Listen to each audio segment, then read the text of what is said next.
আসসালামু আলাইকুম। কেমন আছেন সবাই? আমিও আলহামদুলিল্লাহ ভালো আছি। তো আজ আমি নিয়ে আসছি ভাইরাল সিদ্ধ ডিমের রেসিপি নিয়ে। তো প্রথমে আমি একটি প্যানে পানি দিয়ে পানি বলক আসা পর্যন্ত অপেক্ষা করে নিলাম।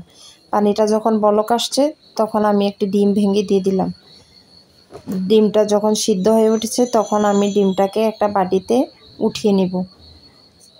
বাটিতে উঠিয়ে ডিমটা ঠান্ডা হওয়া পর্যন্ত অপেক্ষা করব। ডিমটা যখন ঠান্ডা হয়েছে তখন আমি একটা ব্লেন্ডারের ঝাড়ে ঢেলে নিয়েছি ডিমটা।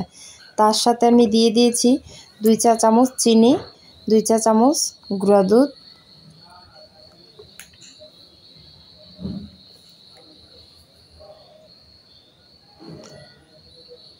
হাফ চা চামচ গোলমরিচের গুঁড়া,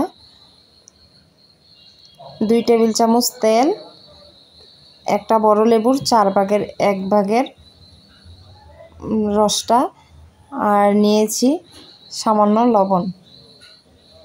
এখন আমি এটা ব্লেন্ড করে নিব কয়েকবারে। তো হয়ে গেল আমার মেয়োনিজ। দেখেন মাশাআল্লাহ কতটা পারফেক্ট হয়েছে মেয়োনিজ। আসসালামু আলাইকুম।